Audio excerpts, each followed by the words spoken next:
بسم الله الرحمن الرحيم الحمد لله رب العالمين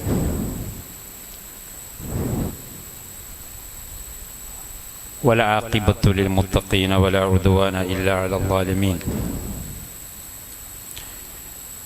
أشهد أن لا إله إلا الله وحده لا شريك له يقول الحق وهو يهدي السبيل وأشهد أن محمدا عبده ورسوله الداعي إلى خير سبيل وصلى الله عليه وعلى آله وأصحابه ومن تبعهم بإحسان إلى يوم الدين. ബഹുമാനികളായ വിശ്വാസികളെ, അല്ലാഹു സുബ്ഹാനഹു വ തആല നമ്മുടെ പ്രാർത്ഥനകളും കർമ്മങ്ങളും നമ്മിൽ നിന്ന് സ്വാലിഹായ അമലായി സ്വീകരിക്കുമാറാകട്ടെ. നമ്മുടെ മാതാപിതാക്കൾ, ഉസ്താദുമാർ, സഹോദര സഹോദരിമാർ, നമ്മോട് ബന്ധപ്പെട്ടവർ എല്ലാവർക്കും അല്ലാഹു തആല മഗ്ഫിറത്തും മർഹമത്തും പ്രദാനം ചെയ്യുമാറാകട്ടെ. മുസ്ലിം സമുദായത്തിൻ്റെ ഒന്നാമത്തെ ഖിബ്ലയും മൂന്നാമത്തെ ഹറമുമായ പരിശുദ്ധ ബൈത്തുൽ മഖ്ദിസിൻ്റെ പിറന്നു വീണ മണ്ണിൻ്റെ വിമോചനത്തിനു വേണ്ടി 1.5 മാസക്കാലത്തോളമായി ജീവൻ മരണ പോരാട്ടത്തിലേർപ്പെട്ടുകൊണ്ടിരിക്കുന്ന അള്ളാഹുവിൻ്റെയും അവൻ്റെ പ്രവാചകന്മാരുടെയും ശത്രുക്കളായ ജൂതന്മാർക്കെതിരിൽ സമരം ചെയ്തുകൊണ്ടിരിക്കുന്ന നമ്മുടെ സഹോദര സഹോദരിമാർക്ക് അല്ലാഹു ജല്ല ജലാലുഹു അവൻ്റെ ശക്തമായ പിന്തുണയും സഹായവും കരുത്തും നൽകി സഹായിക്കുമാറാകട്ടെ എന്ന് പ്രാർത്ഥിക്കുകയാണ്. ആമുഖമായി കൂടുതൽ ഒന്നും പറയാൻ ഉദ്ദേശിക്കുന്നില്ല. നമ്മളിന്നിവിടെ പറയാൻ തീരുമാനിച്ച വിഷയം നന്മ കൊണ്ട് കൽപ്പിക്കുകയും തിന്മയെ നിർമ്മാർജ്ജനം ചെയ്യുകയും ഉത്തമ സമുദായത്തിൻ്റെ അടിസ്ഥാന ഗുണം എന്ന ടൈറ്റിലായിരുന്നു നമ്മൾ തിരഞ്ഞെടുത്തത്.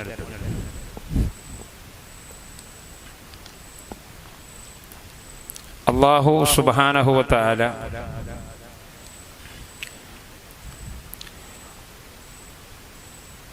മുഹമ്മദ് നബി സല്ലല്ലാഹു അലൈഹി വസല്ലം തങ്ങളുടെ നിയോഗത്തിനു മുമ്പ് ബനൂ ഇസ്രായീലിനെ ഉത്തമ സമുദായമാക്കി അവരോധിച്ചിരുന്നു, നേതൃപദവിയിലേക്ക് കൊണ്ടുവന്നിരുന്നു. അവരെ വലിയ മനുഷ്യകുലത്തിലെ ഏറ്റവും വലിയ മഹാന്മാരാക്കിയിട്ട് അള്ളാഹു അവരെ നിയോഗിച്ചിരുന്നു.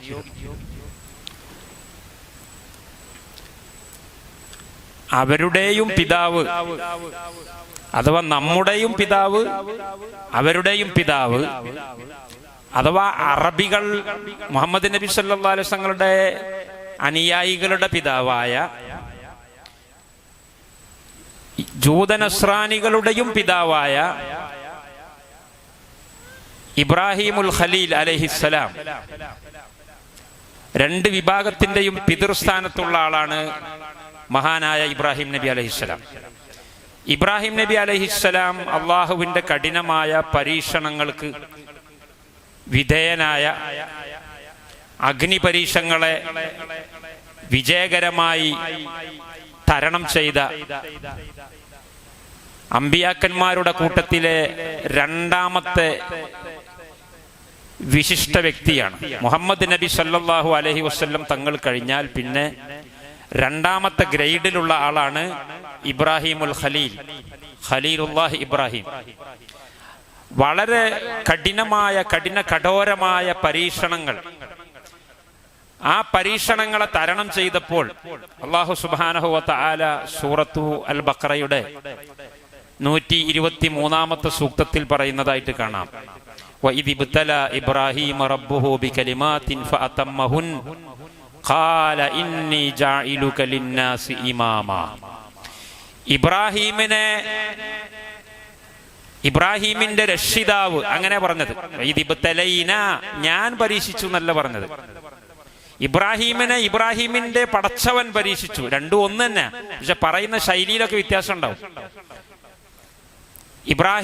ഇബ്രാഹീമിന്റെ രക്ഷിതാവ് പരീക്ഷിച്ചപ്പോൾ ഫഅതമ്മഹുന്ന, ആ പരീക്ഷണങ്ങളെ മുഴുവനും വിജയകരമായി മഹാനവറുകൾ തരണം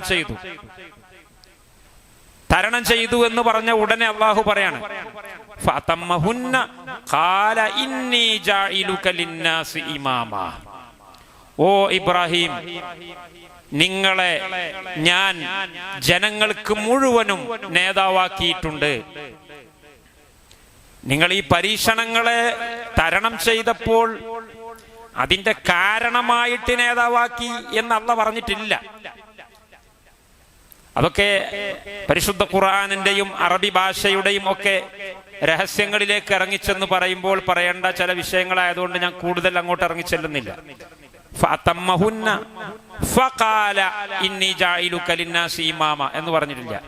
നിങ്ങൾ എന്റെ പരീക്ഷയിലൊക്കെ ജയിച്ചതല്ലേ, അതുകൊണ്ട് ഞാൻ നിങ്ങളെ നേതാവാക്കി എന്ന് അല്ലാഹു പറഞ്ഞിട്ടില്ല. കാരണം അങ്ങനെ പരീക്ഷയിൽ ജയിച്ചതുകൊണ്ട് നിങ്ങളെ നേതാവാക്കണമെന്നൊന്നും നിർബന്ധമൊന്നുമില്ലല്ലോ. നിങ്ങൾ കുറെ പരീക്ഷ ജയിച്ച് ഞാൻ നേതാവാക്കണമെന്ന് തീരുമാനിച്ചിട്ടില്ലെങ്കിൽ നിങ്ങൾക്ക് എന്താ ചോദ്യം ചെയ്യാനുള്ള അവകാശമുണ്ടോ? അപ്പോ നിങ്ങൾ പരീക്ഷയിൽ ജയിച്ചു, അതൊരു കാര്യം. ഞാൻ നിങ്ങളെ നേതാവാക്കി. അപ്പൊ അള്ളാഹുവിന്റെ ഭാഗത്ത് നിന്നുള്ള ഔദാര്യമാണ്.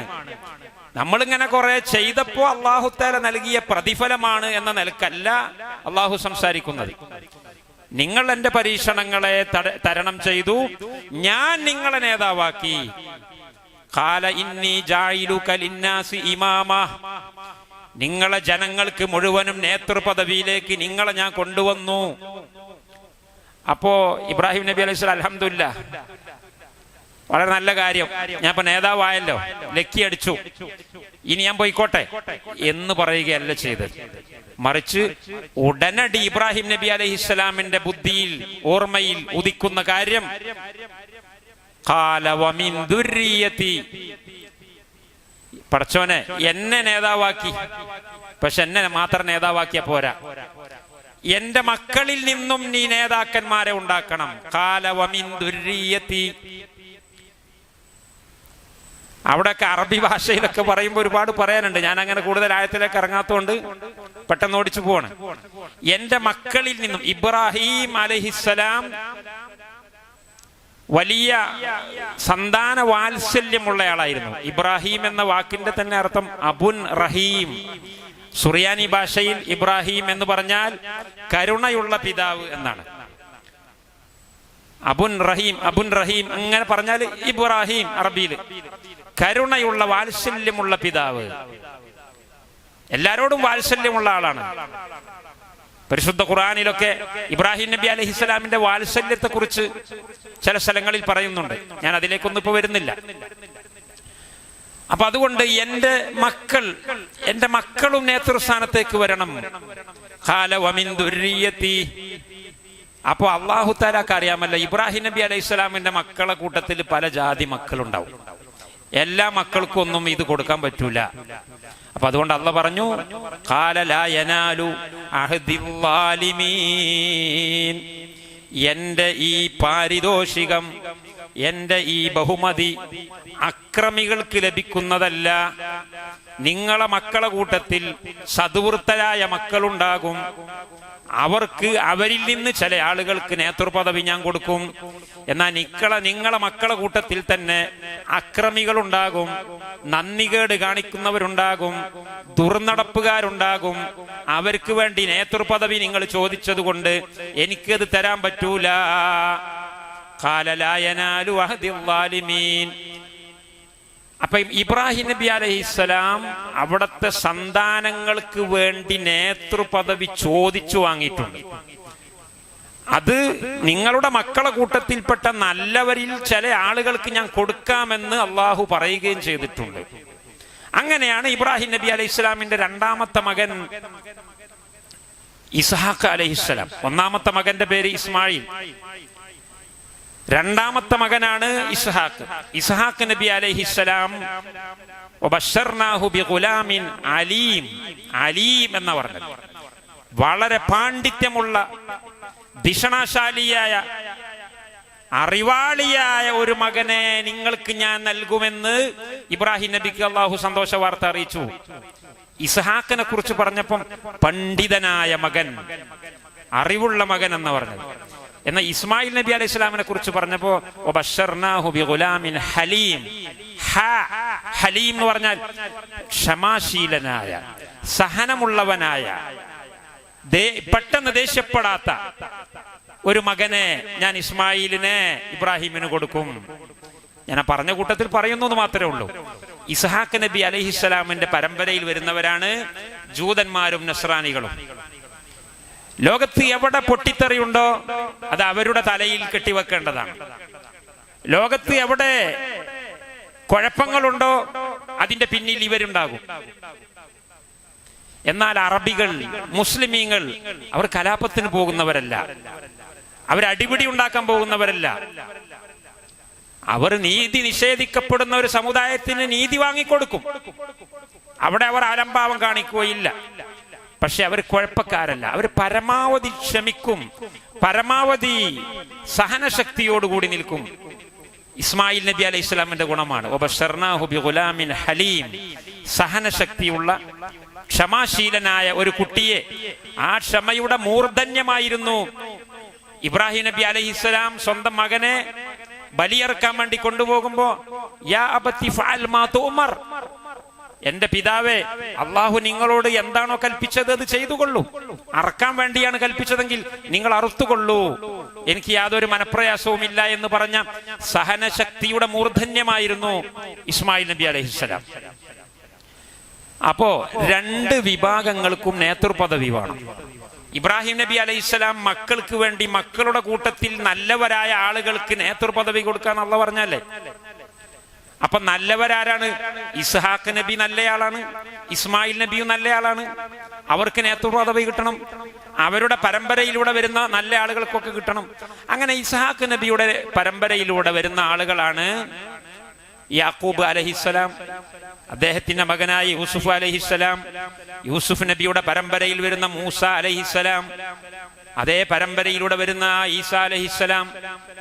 അങ്ങനെ കുറെ അമ്പിയാക്കന്മാരുണ്ട്. അവർക്കൊക്കെയും നേതൃപദവിയുണ്ട്. അവരിൽ വിശ്വസിച്ച ആളുകൾക്കും നേതൃപദവിയുണ്ട്. ലോകത്തുള്ള മറ്റ് എല്ലാ മനുഷ്യ വിഭാഗങ്ങളെക്കാളും, ഇന്ത്യക്കാരെക്കാളും, മംഗോളിയന്മാരെക്കാളും, അന്നത്തെ അറബികളെക്കാളും, എല്ലാവരെക്കാളും അല്ലാഹു സുബ്ഹാനഹു വ തആല ഈ വിഭാഗത്തെ ഉന്നതിയിൽ കൊണ്ടുപോയി വെച്ചു. സൂറത്തുൽ മാഇദയുടെ 19-ാമത്തെ അധ്യായ സൂക്തത്തിൽ അല്ലാഹു പറയുന്നു, വഇദ് ഖാല മൂസാ ലിഖൗമിഹി യാ ഖൗമിദ്കുറൂ നിഅമത്തല്ലാഹി അലൈക്കും ഇദ് ജഅല ഫീകും അംബിയാ വജഅലകും മുലൂകാ. എന്റെ സമൂഹമേ, നിങ്ങൾ അനുസ്മരിക്കണം, അള്ളാഹു നിങ്ങൾക്ക് നൽകിയിട്ടുള്ള അനുഗ്രഹങ്ങളെ അനുസ്മരിക്കണം. എന്തൊക്കെയാണ് അനുഗ്രഹം? ആദ്യത്തെ അനുഗ്രഹം ഇത് ജഅല ഫീകും അംബിയാ, നിങ്ങൾക്ക് അള്ളാഹു ഒരുപാട് പ്രവാചകന്മാരെ തന്നിട്ടുണ്ട്. മറ്റ് പല വിഭാഗങ്ങൾക്കും ഇത്രയധികം പ്രവാചകന്മാരില്ല. അറബികൾക്ക് പോലും ആകെ 4 നബിമാര് മാത്രമാണ് വന്നിട്ടുള്ളത്. എന്നാൽ ബനു ഇസ്രായേലിൽ ജഅല ഫീകും അംബിയ, ഒരുപാട് അമ്പിയാക്കന്മാരെ തന്നിട്ടുണ്ട്. അത് നിങ്ങൾ അനുസ്മരിക്കണം, അത് വലിയ അനുഗ്രഹമാണ്. വജഅലകും മുലൂകാ, നിങ്ങളെ എല്ലാവരെയും അല്ലാഹു രാജാക്കന്മാരാക്കിയിട്ടുണ്ട്. രാജാവ് എന്ന് പറയുന്നത് എല്ലാവരും അങ്ങനെ രാജാവാവോ? ഒരു നാട്ടിൽ എല്ലാരും കൂടി രാജാവാവോ? ബനു ഇസ്രായേൽ എല്ലാവരും രാജാക്കന്മാരാ? അല്ലല്ലോ. എന്നിട്ടും അള്ളാഹ് പറഞ്ഞു വജഅലകും മുലൂകാ, നിങ്ങളെ എല്ലാവരെയും അല്ലാഹു രാജാക്കന്മാരാക്കി. എന്താ പറഞ്ഞതിന്റെ അർത്ഥം? എല്ലാരും രാജാവാകാന്ന് പറഞ്ഞാൽ അത്യാവശ്യത്തിന് തിന്നാനും കുടിക്കാനും താമസിക്കാനും പാർക്കാനും ചെലവാക്കാനും ഒക്കെ ഉള്ള കാശ് എല്ലാരുടെ കയ്യിലുണ്ടായിരുന്നു. അതെന്നെ പറഞ്ഞതിന്റെ അർത്ഥം. അല്ലാതെ യഥാർത്ഥത്തിലുള്ള രാജാവ് എന്ന അർത്ഥത്തിനല്ല. അപ്പൊ അത്രയും നല്ല നിലക്ക് അവരെ അല്ലാഹു സുബ്ഹാനഹു വ തആല ആക്കി വെച്ചു. എന്നിട്ടോ വആതാകും മാ ലം യുതി അഹദൻ മിനൽ ആലമീൻ, ലോകത്ത് ഇന്ന് നിലവിലുള്ള ഏതെല്ലാം മനുഷ്യന്മാരുണ്ടോ അവർക്ക് ഒന്നും കൊടുത്തിട്ടില്ലാത്ത അനുഗ്രഹങ്ങൾ നിങ്ങൾക്ക് തന്നിട്ടുണ്ട്. അന്നത്തെ കാലത്തുള്ള എല്ലാ മനുഷ്യന്മാരെക്കാളും ഉഷാർ നിങ്ങളാണ് എന്ന് അവരെ ആ സ്ഥാനത്ത് പ്രതിഷ്ഠിച്ചു. മനുഷ്യകുലത്തിന്റെ ഉന്നത മേഖലയിൽ. പക്ഷേ അവർ അല്ലാഹു സുബ്ഹാനഹു വ തആല അവർക്ക് നൽകിയിട്ടുണ്ടായിരുന്ന അനുഗ്രഹങ്ങളെ പരിപാലിക്കുന്ന വിഷയത്തിൽ അലംഭാവം കാണിക്കുകയും അള്ളാഹുവിനെ ധിക്കരിക്കുകയും അള്ളാഹുവിനോട് വളരെ മോശപ്പെട്ട രീതിയിൽ നന്ദികേട് കാണിക്കുകയൊക്കെ ചെയ്തപ്പോൾ ആ സ്ഥാനത്ത് നിന്ന് അവർ തെറിച്ചുപോയി. ആ സ്ഥാനത്ത് നിന്ന് അല്ലാഹു തആല അവരെ തെറിപ്പിച്ചു. പകരം ആ സ്ഥാനത്ത് പ്രതിഷ്ഠിക്കുന്നത് മുഹമ്മദ് നബി സല്ലല്ലാഹു അലൈഹി വസല്ലം തങ്ങളെയും അവിടുത്തെ ഉമ്മത്തിനെയുമാണ്.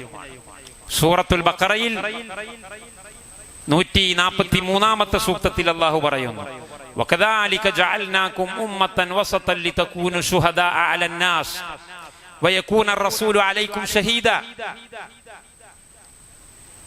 നിങ്ങളെ ഞാൻ വകദാലിക ജഅൽനാകും ഉമ്മത്തൻ വസതൻ, നിങ്ങളെ ഞാൻ സമൂഹത്തിന്റെ നേതൃസ്ഥാനത്തേക്ക് കൊണ്ടുവന്നിട്ടുണ്ട്. സൂറത്തുൽ ബഖറയിൽ ഈ ആയത്ത് പറയുന്നതിന്റെ തൊട്ടു മുന്നേ ഒരു ആയത്തുണ്ട്.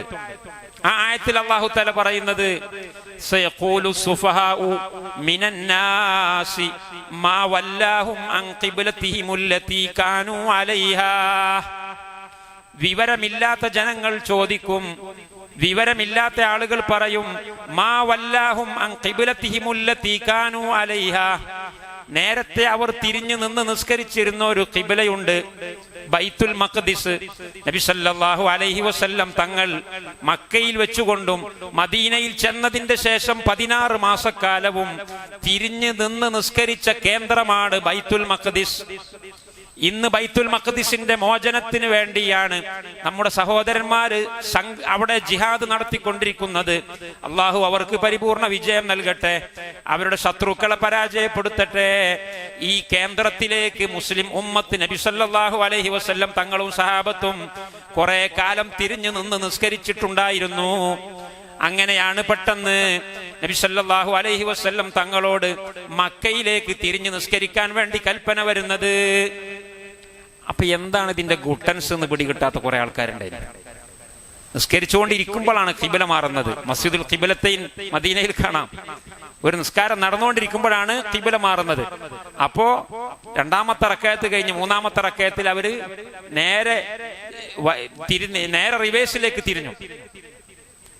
അപ്പൊ സയഖൂലു സുഫഹാഉ മിനൻ നാസി മാ വല്ലാഹും അൻ ഖിബ്ലതിഹിമുല്ലതി കാനൂ അലൈഹാ, നേരത്തെ തിരിഞ്ഞു നിന്നിരുന്ന ആ ഖിബലയിൽ നിന്ന് അവർ ഇപ്പോ ഇങ്ങോട്ടേക്ക് മാറിയത് എന്തിനാണ് എന്ന് വിവരമില്ലാത്ത ജനങ്ങൾ ചോദിക്കും. വിവരമില്ലാത്ത ജനങ്ങൾ ചോദിക്കും. പക്ഷേ ഖുൽ ലില്ലാഹിൽ മശ്രിഖു വൽ മഗ്രിബു യഹ്ദി മൻ യശാ, നിങ്ങൾ ബൈത്തുൽ മഖ്ദിസിലേക്ക് തിരിഞ്ഞാലും പരിശുദ്ധ കഅബയിലേക്ക് തിരിഞ്ഞാലും അള്ളാഹുവിനെ സംബന്ധിച്ചിടത്തോളം ഒക്കെ കണക്കാണ്. മസ്ജിദുൽ ബൈത്തുൽ മഖ്ദിസ് അതൊരു ബിൽഡിംഗ് ആണ്. സുലൈമാൻ നബി അലൈഹിസ്സലാം അല്ലെങ്കിൽ സുലൈമാൻ നബിയുടെ മുമ്പ് തന്നെയുള്ള പ്രവാചകന്മാർ പണി കഴിപ്പിച്ചിട്ടുള്ള ഒരു ബിൽഡിംഗ്. പരിശുദ്ധ കഅബാലയം ഒരു ബിൽഡിംഗ് ആണ്. കിഴക്ക് പടിഞ്ഞാറ്, കിഴക്ക് ഒരു ദിശയാണ്, പടിഞ്ഞാറ് വേറെ ഒരു ദിശയാണ്. നിങ്ങൾ എവിടേക്ക് തിരിഞ്ഞു എന്നുള്ളതൊന്നും അല്ല ഇവിടുത്തെ വിഷയം. വലില്ലാഹിൽ മശ്രിഖ് വൽ മഗ്രിബു, നിങ്ങൾ എവിടേക്ക് തിരിഞ്ഞാലും അതൊക്കെ അള്ളാഹുവിൻ്റെതാണ്. പടിഞ്ഞാറ് അള്ളാഹുവിൻ്റെതാണ്, കിഴക്കും അള്ളാഹുവിൻ്റെതാണ്. അതിന് മാത്രം പ്രത്യേകതയൊന്നുമില്ല. പടിഞ്ഞാറ് എന്ന് കരുതിയിട്ടൊരു പ്രത്യേകതയൊന്നുമില്ല. പിന്നെ നിങ്ങളോട് അങ്ങോട്ട് തിരിയാൻ ഞാൻ പറയുമ്പോൾ അങ്ങോട്ട് തിരിയാൻ, ഞാൻ പറയുന്നത് അങ്ങോട്ട് തിരിയാൻ, അപ്പൊ അങ്ങോട്ട് തിരിയണം. അതേ ഞാൻ പറയുന്നു ഇങ്ങോട്ട് തിരി, ഇങ്ങോട്ട് തിരി. നമ്മൾ ആനനെ കൊണ്ടുപോകുമ്പല്ലേ ഇടത്തിയാന് വലത്തിയാനെന്നൊക്കെ പറയുന്നത്, ഇടത്തോട്ട് തിരിയാൻ പറഞ്ഞിടത്ത് തിരിയാ. യജമാനൻ പറയുന്നത് കേൾക്കുക, ഇസ്തിസ്ലാം, അനുസരണ, പറയുന്നത് കേൾക്കുക, അത്രേ ഉള്ളൂ.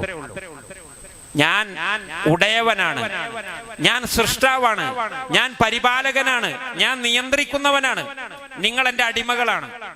അപ്പൊ കിഴക്കാണോ പടിഞ്ഞാറാണോ അതൊന്നും നിങ്ങൾ നോക്കേണ്ടതില്ല. പക്ഷെ അതിന്റെ പിന്നിൽ വളരെ ഒരു വലിയ രഹസ്യം അല്ലാഹു സുബ്ഹാനഹു വ തആലക്ക് ഉണ്ടായിരുന്നു. അത് എന്താണ്? ബൈത്തുൽ മഖ്ദിസിലേക്ക്, ആ ബൈത്തിന് വലിയ ബഹുമാനം ഉണ്ട്. ഒരുപാട് അമ്പിയാക്കന്മാരുടെ പ്രവർത്തന കേന്ദ്രമാണ്. മുഹമ്മദ് നബി സല്ലല്ലാഹു അലൈഹി വസല്ലം മുൻപ് കഴിഞ്ഞുപോയ അമ്പിയാക്കന്മാരുടെ പിന്തുടർച്ചക്കാരനാണ്. ഒരു പുത്തനാശയവുമായി കടന്നു വന്ന പുത്തൻവാദിയല്ല. മാ കുന്തു ബിദഅ മിനർ റസൂൽ, ഞാൻ പുതിയ ആളല്ല. പൂർവികന്മാരുമായിട്ട് എനിക്ക് അഭേദ്യ ബന്ധമുണ്ട്.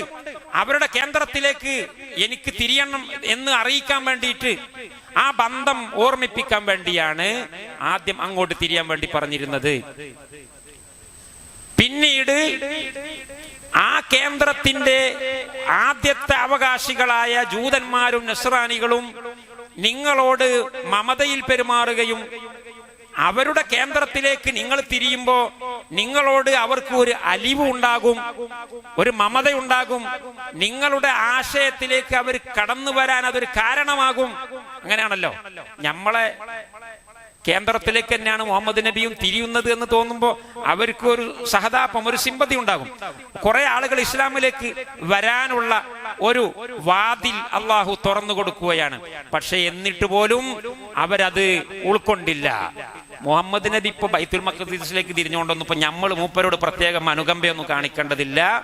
നമ്മൾ ആ അനങ്ങാപ്പാറ നയം സ്വീകരിക്കാം എന്ന് പറഞ്ഞുകൊണ്ട് അവർ പുറംതിരിഞ്ഞു നിന്നു.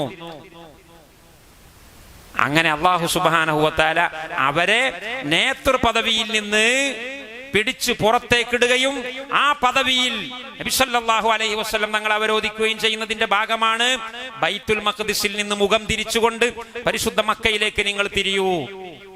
പരിശുദ്ധ മക്ക ലോകത്തിന്റെ കേന്ദ്ര ബിന്ദുവായതുപോലെ പരിശുദ്ധ മക്കയിലേക്ക് മുഖം തിരിഞ്ഞു നിൽക്കുന്നവർ ലോകത്തിന്റെ, മനുഷ്യകുലത്തിന്റെ ഏറ്റവും ഉയർന്ന സ്ഥാനത്ത് അവരോധിക്കപ്പെടേണ്ടവരാണ്. അതാണ് സയഖൂലു സുഫഹാഉ മിനന്നാസി മാ വല്ലാഹും അൻ ഖിബ്ലതിഹിം അല്ലതി കാനൂ അലൈഹ എന്ന സൂക്തത്തിന്റെ തൊട്ടു പിറകെയുള്ള സൂക്തത്തിൽ അല്ലാഹ് പറഞ്ഞു, വകദാലിക ജഅൽനാകും ഉമ്മതൻ വസതൻ ലിതകൂനൂ ശുഹദാഅ അലന്നാസ് വയകൂന الرسول عليكم شهيدا وما جعلنا القبلة التي كنت عليها إلا لنعلم من يتبع الرسول. ഞാൻ അങ്ങോട്ട് തിരിയാൻ പറഞ്ഞു, പിന്നെ അങ്ങോട്ട് തിരിയാൻ പറഞ്ഞു. ഇതൊക്കെ എന്തിനാ പറഞ്ഞത്? وما جعلنا القبلة التي كنت عليها إلا لنعلم من يتبع الرسول ممن ينقلب على عقبيه. പുത്തൻവാദിയായി, മുർത്തദ് ആയി, മതത്തിൽ നിന്ന് പുറത്തുപോയി ചാടിപ്പോകുന്നവൻ ആരാണ്, അനുധാവനം ചെയ്യുന്നവൻ ആരാണ്, പിന്തുടർന്നു പോകുന്നവൻ ആരാണ് എന്ന് വേർതിരിച്ച് അറിയാൻ വേണ്ടിയാണ്. ഇല്ലാലിനഅലമ, അത് എനിക്ക് അറിയണം, അനുഭവത്തിലൂടെ അറിയണം. ഇല്ലാലിനഅലമ മൻ യത്തബിഉർ റസൂൽ, ആരാണ് സുന്നി എന്നറിയാനാണ്. ഇത്തിബാഉർ റസൂൽ കേക്കോട്ടായതുകൊണ്ട് എനിക്കിഷ്ടമല്ല, പടിഞ്ഞാറോട്ടാണെങ്കിൽ ഇഷ്ടമാണ് എന്ന് പറയുന്ന ലോജിക്കിന് ഇവിടെ പ്രാധാന്യമില്ല. നല്ലതല്ലേ, നമ്മളാൾക്കാർ അങ്ങനെയാണ് പറയാം, നല്ല കാര്യല്ലേ, അതുകൊണ്ട് പുണ്യമാണ്. നല്ലതോ ചീത്തയോ എന്നുള്ളത് നിങ്ങളല്ല തീരുമാനിക്കേണ്ടത്. എന്റെ കൽപ്പനയുണ്ട്, ആ കൽപ്പനക്ക് നിരുപാധികം വഴിപ്പെടുന്നവൻ ആരാണ്, അതല്ല തലക്ക് ചൊറിയുന്നവൻ ആരാണ്. റസൂലിനെ പിൻപറ്റുന്നവരാര്, മിമ്മൻ യൻഖലിബു അലാ അഖിബൈ, പുറം തിരിഞ്ഞു നടക്കുന്നവരാരാണ് എന്ന് അറിയാൻ വേണ്ടി തന്നെയാണ്. അപ്പൊ എന്റെ വിഷയം, ബനു ഇസ്രായേലിനെ നേതൃപദവിയിൽ നിന്ന് പിടിച്ചു പുറത്താക്കിയിട്ട് അതേ സ്ഥാനത്ത് മുഹമ്മദ് നബി സല്ലല്ലാഹു അലൈഹി വസല്ലം തങ്ങളെ അവരോധിക്കുകയാണ്. അപ്പൊ ഇതിന്റെ പിന്നിൽ ഇങ്ങനെ നേതൃസ്ഥാനത്തേക്ക് വരാനും നേതൃസ്ഥാനത്ത് നിന്ന് തെറിച്ചു പോകാനോ ഒക്കെ കാരണമുണ്ട്, ചില കാരണങ്ങൾ. ഏറ്റവും പ്രധാനപ്പെട്ട കാരണം, നേതൃസ്ഥാനത്തേക്ക് വരാനുള്ള കാരണം, ആളുകൾ സൽക്കർമ്മം പ്രവർത്തിക്കുന്നവരും പരിശ്രമിക്കുന്നവരും ക്ഷമ കൈക്കൊള്ളുന്നവരും അള്ളാഹുവിന്റെ മാർഗത്തിൽ കഠിനമായി അധ്വാനിക്കുന്നവരും ആവുക എന്നതാണ്. സൂറത്തു സജദയുടെ 24-ാമത്തെ സൂക്തത്തിൽ അള്ളാഹു തആല പറയാണ്, മൂസാ നബി അലൈഹിസ്സലാമിന് വേദം നൽകി എന്ന് പറഞ്ഞതിന്റെ ശേഷം, വലഖദ് ആതൈനാ മൂസൽ കിതാബ ഫലാ തകുൻ ഫീ മിരിയത്തിൻ മിൻ ലിഖാഇ എന്ന് പറഞ്ഞിട്ടതിന് ശേഷം പറയാം,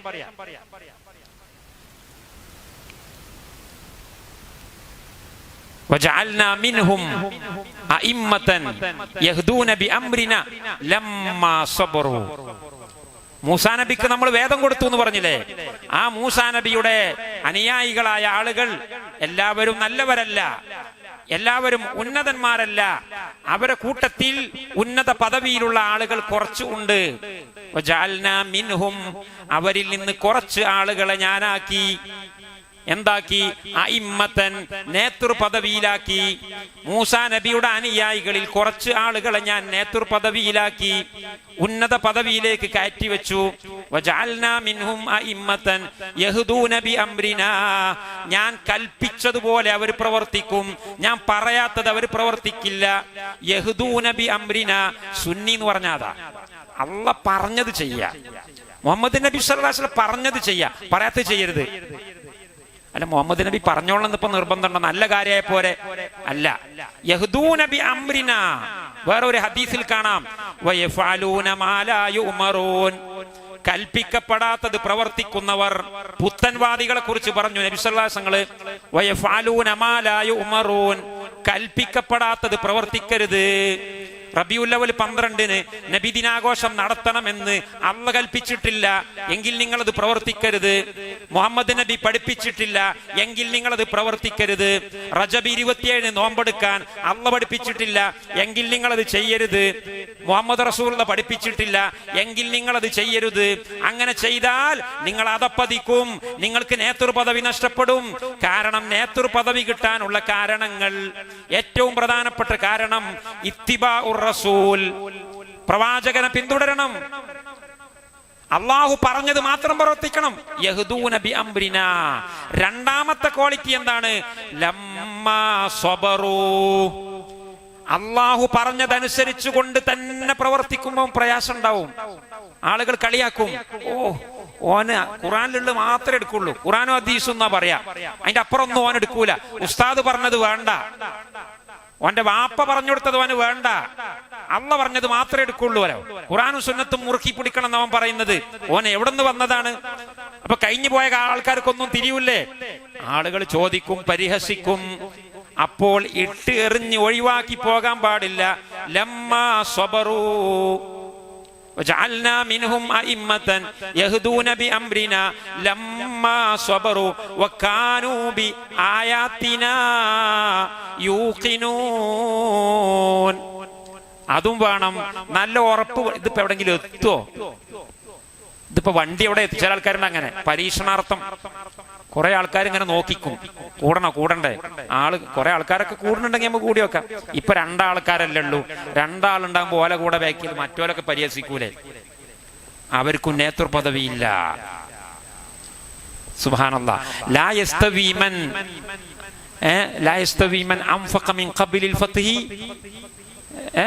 സൂറത്തിൽ അല്ലാഹ് പറഞ്ഞില്ലേ, മക്കം ഫതഹാകുന്നതിന് മുമ്പ് ഇസ്ലാമിലേക്ക് വരികയും മുഹമ്മദ് നബിയെ സഹായിക്കുകയും ചെയ്തവരും മക്കം ഫതഹിന്റെ ശേഷം ഇസ്ലാമിലേക്ക് വന്നവരും ഒരുപോലെയല്ല. കാരണം മക്കം ഫതഹിന്റെ മുമ്പ് ഭയങ്കര പ്രയാസ. ആരൊക്കെ വരും? വണ്ടി എവിടെങ്കിലും പഞ്ചർ ആവോ? ഇതിപ്പോ അവിടെ എത്തും, ഒരുറപ്പില്ല. ആ സമയത്ത് ഉടലും തലയും കൊടുത്തുകൊണ്ട് ഈ പ്രസ്ഥാനത്തിൽ അണിചേർന്നവരും മക്കം ഫതഹൊക്കെ കഴിഞ്ഞ് ലോകം മുഴുവനും മുഹമ്മദ് നബിക്ക് കീഴ്പ്പെട്ടു. ഇനി ഒരാളെയും പേടിക്കാനില്ല എന്നൊരവസ്ഥാ വിശേഷം വന്നപ്പോ കുറെ ആളുകൾ വയദ്ഖുലൂന ഫീ ദീനില്ലാഹി അഫ്വാജാ, കൂട്ടം കൂട്ടമായിട്ട് വന്നു. രണ്ടും ഒരുപോലെയല്ല. അപ്പൊ വകാനൂ ബിആയാതിനാ യൂഖിനൂൻ, എന്റെ വാഗ്ദാനങ്ങളിൽ, എന്റെ കൽപ്പനകളിൽ, എന്റെ അധ്യാപനങ്ങളിൽ സംശയമില്ലാതെ 100% ഉറപ്പോടുകൂടി ധൃതി പിടിക്കാതെ ഇതിന്റെ പിന്നാലെ നിൽക്കണം. അങ്ങനെ വരുമ്പം അങ്ങനെയുള്ള കൂട്ടക്കാരെ കുറിച്ച് അല്ലാഹു പറഞ്ഞത് വജഅൽനാ മിൻഹും അഇമ്മതൻ യഹ്ദൂന ബിഅംരിനാ ലമ്മാ സബറൂ വകാനൂ ബിആയാതിനാ യൂഖിനൂൻ. അപ്പം നല്ല ക്ഷമ വേണം. മുൻഗാമികളിൽ നല്ല ക്ഷമ നടത്തിയിരുന്നവരുണ്ടായിരുന്നു. നമ്മളെ സമുദായത്തിൽ മാത്രമല്ല, മുമ്പ് കഴിഞ്ഞു പോയ ആളുകളിലും കഠിനമായി ക്ഷമിച്ചവരുണ്ടായിരുന്നു. നബി സല്ലല്ലാഹു അലൈഹി വസല്ലം പറഞ്ഞു കൊടുത്ത കുറെ സംഭവങ്ങളുണ്ട്. മക്ക കാലഘട്ടത്തിന്റെ തുടക്കം വളരെ പ്രയാസം സഹിച്ചുകൊണ്ടിരിക്കുന്ന സമയത്ത് ഖബ്ബാബ് ഇബ്നുൽ അറത്ത് റളിയല്ലാഹു അൻഹു വളരെ സാധുവായ മനുഷ്യനാണ്. അദ്ദേഹം മുസ്ലിമീങ്ങളിലേക്ക്, ഇസ്ലാമിലേക്ക് കടന്നു വന്ന ആദ്യകാലത്തുള്ള ഒരാളാണ്. അദ്ദേഹം വളരെ പ്രയാസപ്പെട്ട് റസൂലുള്ളാഹിന്റെ അടുക്കൽ വന്നിട്ട് പരിശുദ്ധ മക്കയിൽ കഅബാലയത്തിന്റെ തണലിൽ ശകൗതു ഇലാ റസൂലില്ലാഹി വഹുവ മുതവസ്സിദുൻ ബുർദതൻ ലഹു ഫീ ദില്ലിൽ കഅബ, പരിശുദ്ധ കഅബാലയത്തിന്റെ തണലിൽ തന്റെ കയ്യിലുണ്ടായിരുന്ന ഒരു തോർത്തുമുണ്ട് തലയണയാക്കി വെച്ചിട്ട് റസൂലുള്ളാഹി വിശ്രമിക്കുന്ന സമയത്ത് ഞാൻ റസൂലുള്ളാഹിന്റെ അടുക്കൽ ചെന്ന് വന്നുകൊണ്ട് പരാതി പറഞ്ഞു, നബിയേ അലാ തസ്തൻസിറു ലനാ അലാ തദൂ ലനാ, നബിയെ ഞങ്ങൾക്ക് വേണ്ടി ഒന്ന് ദുആ ചെയ്തുകൂടെ, ഞങ്ങൾക്ക് വേണ്ടി അള്ളാഹുവിനോട് സഹായം തരാൻ വേണ്ടി പറഞ്ഞുകൂടെ. അപ്പൊ റസൂലുള്ളാഹി കിടക്കുന്ന സ്ഥലത്ത് നിന്ന് എഴുന്നേറ്റിരുന്നു. എന്നിട്ട് റസൂലുള്ളാഹി പറഞ്ഞു, കാന മൻ ഖബ്ലകും യുഖദു ഫയൂളഉ ഫീ ഹുഫ്റത്തിൻ ഫയുതാ ബിൽ മിൻശാരി ഫയൂളഉ അലാ റഅസിഹി ഫയുശഖു അലാ നിസ്ഫൈനി. നിങ്ങളെ മുമ്പ് കഴിഞ്ഞു പോയ ആളുകളിൽ ചിലരുണ്ടായിരുന്നു, അവരെ പിടിച്ചു കൊണ്ടുവന്ന് കുഴിയിൽ ഇറക്കി നിർത്തി അവരുടെ തലയുടെ മേലെ ഈർച്ചവാള് വെച്ചുകൊണ്ട് പൊളിച്ച് 2 പൊളിയാക്കി മാറ്റുമായിരുന്നു. വമാ യസുദ്ദുഹു ദാലിക അൻ ദീനിഹി, ഈ പ്രയാസവും ഈ പ്രതിസന്ധിയും ഒന്നും തന്നെ അവരുടെ പ്രസ്ഥാനത്തിൽ നിന്ന് പിന്തിരിയാൻ ഒരിക്കലും അവർക്ക് കാരണമായിരുന്നില്ല. എന്നിട്ട് റസൂലുള്ളാഹി പറയാണ്, വല്ലാഹി ഇന്നല്ലാഹ വലയുതിമ്മന്നല്ലാഹു ഹാദൽ അംറ ഹത്താ യസീറ الراكبു മിൻ സ്വനആ ഇലാ ഹളറമൗത്ത് വലാ യഖാഫു അലാ നഫ്സിഹി ഇല്ലാ الذئب വലാ യഖാഫു ഇല്ലല്ലാഹ വദ്ദിഅബ അലാ ഗനമിഹി. ഞാൻ അള്ളാഹുവിനെ സത്യം ചെയ്തുകൊണ്ട് പറയുന്നു, ഖബ്ബാബ് ഇബ്നുൽ അറത്തിനെ ഖുറൈശികൾ തീയിലിട്ടിട്ട് കരിഞ്ഞിട്ട് അദ്ദേഹത്തിന്റെ പുറംഭാഗം കരിക്കട്ടയായത് ഖബ്ബാബ് ഇബ്നുൽ അറത്ത് റളിയല്ലാഹു അൻഹു ഉമർ ഇബ്നുൽ ഖത്താബിന് കാണിച്ചു കൊടുത്തത് ഹദീസിൽ കാണാൻ കഴിയും. അതിന് മാത്രം പീഡിപ്പിക്കപ്പെട്ടയാളാണ്. മക്കയിലെ തുടക്ക കാലഘട്ടം, അന്ന് റസൂലുള്ളാഹി പറഞ്ഞതാ. അന്ന് ഒരു പ്രതീക്ഷയില്ല. എന്ത് പ്രതീക്ഷ വെച്ചാ ഇത് പറയുന്നത്? ഇത് അള്ളാഹുവിന്റെ പ്രവാചകനല്ലെങ്കിൽ ഇത് പറയാൻ കഴിയില്ല, ഒരു സാധാരണക്കാരന് പറയാൻ കഴിയില്ല. അള്ളാഹുവിന്റെ റസൂൽ പറയാണ്, വല്ലാഹി, അള്ളാഹുവിനെ തന്നെ സത്യം, വല്ലാഹു വലയുതിമ്മന്നല്ലാഹു ഹാദൽ അംറ, ഈ ദൗത്യം അള്ളാഹ് പൂർത്തിയാക്കും. ഏതുവരെ? ഹത്താ യസീറ الراكبു മിൻ സ്വനആ ഇലാ ഹളറമൗത്ത്, സനആയിൽ നിന്ന് ഹളറമൗത്തിലേക്ക് ഒരു യാത്രക്കാരൻ കുതിരപ്പുറത്ത് കയറി ഒറ്റക്ക് സുരക്ഷിതനായി സവാരി ചെയ്തു പോകുന്നത് വരെ അതിന് മാത്രം സുരക്ഷ ഉണ്ടാകും. അറേബ്യൻ മരുഭൂമിയിൽ സുരക്ഷിതത്വം ഇല്ലായിരുന്നു.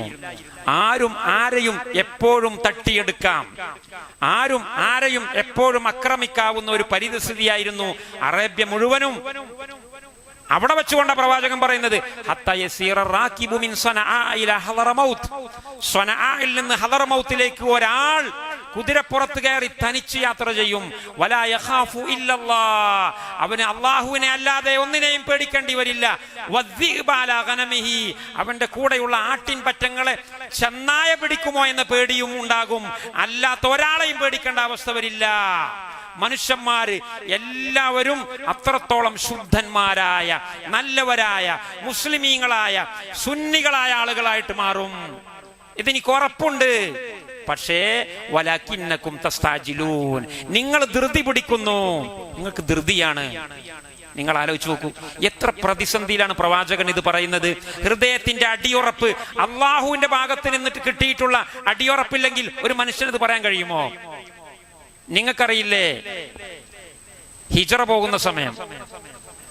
പോകുന്ന സമയം മുഹമ്മദ് നബിയുടെ തലയെടുത്തു കൊണ്ടുവരുന്നവർക്ക് 100 ഒട്ടകങ്ങൾ കൊടുക്കാന്നാ പറഞ്ഞത്. 100 ഒട്ടകം എന്ന് പറഞ്ഞാൽ എത്രയാ? ഒരു മനുഷ്യനെ കൊന്ന 100 ഒട്ടകാണ്. അറബികളുടെ സാമ്പത്തിക വ്യവസ്ഥിതി മൊത്തവും ഇന്ന് നമ്മൾ അമേരിക്കൻ ഡോളർ എന്ന് പറയും പോലെ അറബികൾക്ക് ഒട്ടകമാണ്. 100 ഒട്ടകം, മുഹമ്മദിന്റെ തലക്ക് 100 ഒട്ടകം എന്ന് പറഞ്ഞപ്പോ ഹിജ്റ പോകുന്ന മുഹമ്മദ് റസൂലുള്ളാഹിയുടെ പിന്നാലെ സുറാഖത്ത് ബിൻ മാലിക് കുതിരപ്പുറത്ത് യാത്ര ചെയ്യുകയാണ്. ഒറ്റക്ക് പേടിച്ചിട്ട് പോവാണ്. അനുയായികളെ മുഴുവൻ മദീനയിലേക്ക് പറഞ്ഞയച്ചു. ഇനി മക്കയിൽ കൂടുതൽ ആളുകളില്ല. അബൂബക്കർ സിദ്ദീഖിന്റെ കൂടെ മുഹമ്മദ് റസൂലുള്ളാഹി ഇങ്ങനെ ആ ഒരു വളരെ പേടിപ്പെടുത്തുന്ന വളരെ വിഷമകരമായ ഒരു സമയത്ത് ഇങ്ങനെ പോയിക്കൊണ്ടിരിക്കുകയാണ്. അപ്പോഴാണ് തൊട്ടു പിന്നിൽ സുറാഖത്ത് ബിൻ മാലിക്, മുഹമ്മദ് റസൂലുള്ളാഹിയുടെ തലയെടുത്താൽ 100 ഒട്ടകം കിട്ടും, അബൂജഹൽ ഓഫർ ചെയ്തിട്ടുണ്ട്. ആ 100 ഒട്ടകം കാംക്ഷിച്ചുകൊണ്ട് പ്രതീക്ഷിച്ചുകൊണ്ട് മുഹമ്മദ് നബിയുടെ അടുത്തേക്ക് വരികയാണ് സുറാഖത്ത് ബിൻ മാലിക്. അങ്ങനെ അവിടെ ഒരുപാട് രംഗങ്ങൾ ഉണ്ടായിട്ടുണ്ട്. ഞാനതൊന്നും വിശദീകരിക്കുകയല്ല. അപ്പൊ റസൂൽ അവസാനത്തെ സംഭവമാണ് ഞാൻ പറയുന്നത്. അദ്ദേഹത്തിന്റെ കുതിരയുടെ കാലുകളൊക്കെ മണലിന്റെ അടിയിലേക്ക് ആഴ്ന്നുപോയി. രണ്ടാമത് പ്രവാചകൻ പ്രാർത്ഥിച്ചപ്പോൾ വീണ്ടും പഴയ സ്ഥിതിയിലേക്ക് വന്നു. അങ്ങനെ അവസാനം സുറാഖത്ത് ബിൻ മാലിക് മാപ്പ് പറഞ്ഞു. മുഹമ്മദ് നബി സല്ലല്ലാഹു അലൈഹി വസല്ലം മാപ്പ് പറഞ്ഞു, ഞാൻ ഇനി നിങ്ങളെ പിന്തുടരുകയില്ല, ഞാൻ നിങ്ങളെ പിടികൂടുകയില്ല, ഞാൻ നിങ്ങളെ പ്രസ്ഥാനത്തിൽ ഒരു മെമ്പർ ആവാൻ തയ്യാറാണ്. പക്ഷേ എനിക്ക് എന്തെങ്കിലും ഒരു ഓഫർ തരാൻ പറ്റുമോ എന്ന് ചോദിച്ചു. എന്തെങ്കിലും ഒരു ഓഫർ? ഇപ്പൊ റസൂലുള്ള പറയാ, ഏതായി സമയങ്ങൾ നോക്കണം. ഒടലുമ്മൽ തല ഉണ്ടാവും എന്നുള്ള ഉറപ്പ് പോലും പറയാൻ പറ്റാത്ത ഒരു സാഹചര്യത്തിൽ മുഹമ്മദ് റസൂലുള്ളാഹി നൽകുന്ന ഓഫർ എന്താണെന്നറിയോ? കൈഫ ബിക യാ സുറാഖത്തു ഇദാ ലബിസ്ത സിവാറൈ കിസ്റാ. സുറാഖത്തെ, എന്താണ് നീ വിചാരിക്കുന്നത്? കിസ്റ ചക്രവർത്തിയുടെ കയ്യിൽ ധരിച്ചിരിക്കുന്ന സ്വർണത്തിന്റെ വളയുണ്ടല്ലോ, ആ സ്വർണത്തിന്റെ വള നിങ്ങളുടെ ഈ കൈത്തണ്ടയിൽ നിങ്ങൾ അണിയുന്ന ഒരു ദിവസം വരും. ആ ദിവസത്തെ കുറിച്ച് നിങ്ങൾ ചിന്തിക്കുന്നുണ്ടോ സുറാഖത്തെ? ആരാ ഇത് പറയുന്നത്? ഒരു ഗ്ലാസ് വെള്ളം കിട്ടാൻ വകുപ്പില്ലാത്ത സമയത്ത്, പേടിച്ചു ഓടുന്ന സമയത്ത് ഒരു മനുഷ്യൻ മറ്റൊരു മനുഷ്യന് ഭൂലോകത്ത് ഒന്നായിട്ടുള്ള മഹത്തായ വലിയ സംഗതികളെ കുറിച്ച് പറഞ്ഞിട്ട് ഓഫർ കൊടുക്കാണ്. കൈഫ ബിക യാ സുറാഖത്തു ഇദാ ലബിസ്ത സിവാറൈ കിസ്റ. കിസ്റയുടെ കൈത്തണ്ടയിൽ ധരിച്ചിട്ടുള്ള സ്വർണത്തിന്റെ വളകൾ നിന്റെ കയ്യിൽ ധരിക്കുന്ന ഒരു ദിവസം വരും. ആ ദിവസത്തെ കുറിച്ച് നിനക്ക് എന്താണ് തോന്നുന്നത്? സുബ്ഹാനല്ലാഹ്. പ്രവാചക തിരുമേനിയുടെ വിയോഗശേഷം, അബൂബക്കർ സിദ്ദീഖിന്റെ കാലശേഷം, ഉമർ ഇബ്നുൽ ഖത്താബിന്റെ കാലത്ത് പേർഷ്യയുടെ കൊട്ടാരത്തെ ഉമർ ഇബ്നുൽ ഖത്താബിന്റെ സൈന്യം വളഞ്ഞു പിടിച്ചു. ആ കൊട്ടാരത്തിന്റെ മുകളിൽ കയറിയിട്ട് ബാങ്കൊലി മുഴക്കുന്നു. ആ കൊട്ടാരത്തിന്റെ ഉള്ളിലുണ്ടായിരുന്ന കിസ്റയുടെ ആഭരണങ്ങൾ മുസ്ലിം സൈന്യം പുറത്തു കൊണ്ടുവരുന്നു. ഉമർ ഇബ്നുൽ ഖത്താബ് റളിയല്ലാഹു അൻഹു കിസ്റയുടെ കയ്യിൽ അണിഞ്ഞിരുന്ന സ്വർണത്തിന്റെ വളയെടുത്തുകൊണ്ട് സുറാഖക്ക് ധരിപ്പിക്കുന്നു. സുറാഖ, സ്വർണത്തിന്റെ വള ധരിക്കൽ ഹറാമാണ്, എനിക്കറിയാം, പ്രവാചകൻ വിലക്കിയതാണ്. പക്ഷേ ഈ വള നിങ്ങൾ ധരിക്കണം, കാരണം ഇത് പ്രവാചകന്റെ ഓഫർ ആണ്. നിങ്ങൾ നോക്ക്, 10-15 വർഷം കഴിഞ്ഞപ്പോ പ്രവാചകന്റെ വാഗ്ദാനം പുലരുകയാണ്. ഇനി നിങ്ങൾ നോക്ക്, ഉറപ്പ് വേണം. അതിനെ ഞാനിത് പറഞ്ഞു, സംശയിക്കാൻ പാടില്ല. വണ്ടി പഞ്ചറാവോ ഇല്ലേ, ഇതെവിടെങ്കിലും എത്തുവോ, ഇതെവിടെങ്കിലും എത്താനുള്ള വണ്ടി തന്നെയാണോ എന്ന് വിചാരിച്ചിരിക്കുന്നവൻ അധപ്പതിച്ചവനാണ്. അവൻ നേതൃസ്ഥാനം അർഹിക്കുന്നവനല്ല. നിങ്ങൾ വരൂ, ഹിജ്റ 4-ാമത്തെ വർഷം ഖന്തഖ് യുദ്ധം. ഹിജ്റ 4-ാമത്തെ വർഷം ഖന്തഖ് യുദ്ധത്തിൽ ആയിരങ്ങൾ മാത്രമേ ഉള്ളൂ. 3000-ഓളം ആളുകളാണുള്ളത്. മദീനയിലെ പോപ്പുലേഷനാണ് അത്.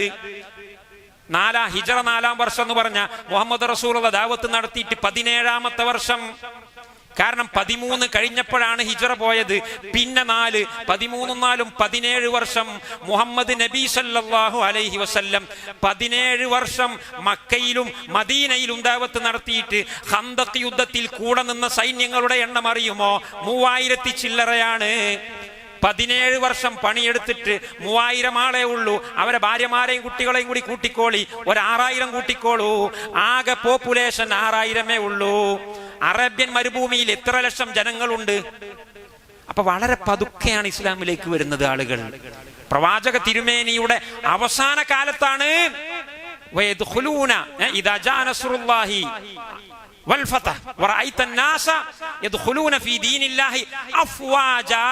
കൂട്ടം കൂട്ടമാ. അതൊക്കെ ഹിജറയുടെ അവസാന വർഷമാണ്. ഹിജറ 9ാം വർഷമാണ്. ഹിജറ 4ാമത്തെ വർഷം അവിടേക്കൊന്നും എത്തിയിട്ടില്ല. വണ്ടി എവിടെ എത്തും അറിയില്ല. ഹിജറ 2ാം വർഷം വണ്ടി മുന്നോട്ട് പോവോ അറിയില്ല. ഹിജറ 3ാമത്തെ വർഷം ഉഹദ് യുദ്ധത്തിൽ 70 പേര് കൊല ചെയ്യപ്പെടുന്നു. മുഹമ്മദ് നബി സല്ലല്ലാഹു അലൈഹി വസല്ലമയുടെ മുമ്പല്ല് പൊട്ടിത്തെറിക്കുന്നു, ശരീരത്തിൽ പോറലേൽക്കുന്നു. പല സഹാബികളും ക്രൂരമായി കൊല ചെയ്യപ്പെടുന്നു. വണ്ടി മുന്നോട്ട് പോകുമോ എന്നറിയില്ല. ഹിജറ 4ാമത്തെ വർഷം വന്നു. ഐക്യസംഘം ഒന്നായിട്ട് വന്നിട്ട് യുദ്ധത്തിന് വന്നു. അവിടെ മുഹമ്മദ് റസൂലുള്ളാഹിന്റെ കൂടെയുള്ളത് 3000 ആളുകളാണ്. വലിയ ഒരു പാറ പ്രത്യക്ഷപ്പെട്ടു. ഖന്തക്കില് കിടങ്ങ് കുഴിക്കുന്ന സമയത്ത് ജാബിർ റളിയല്ലാഹു അൻഹു വന്നിട്ട് പറയാണ്, നബിയേ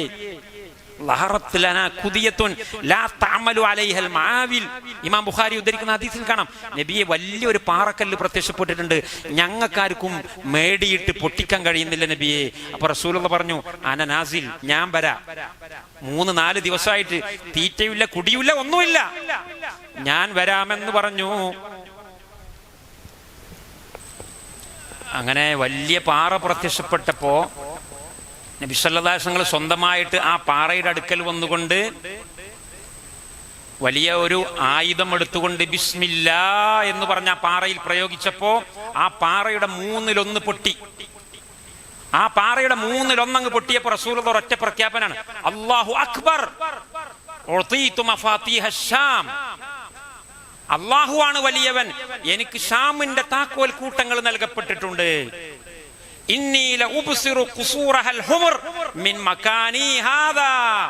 ഷാമിലുള്ള ചെങ്കോട്ടകൾ, ചെങ്കോട്ട എന്നാ പ്രയോഗിച്ചത്.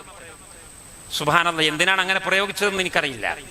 കാരണം ഷാം എന്ന് പറഞ്ഞാൽ ഇന്നത്തെ റഷ്യയുടെ ഒക്കെ ഭാഗമാണ്, കമ്മ്യൂണിസ്റ്റുകാർ ഭരിക്കുന്ന രാജ്യമാണ്, ആ ഏരിയയാണ്. ഷാമിന്റെ താക്കോൽ കൂട്ടങ്ങൾ എനിക്ക് നൽകപ്പെട്ടിട്ടുണ്ട്.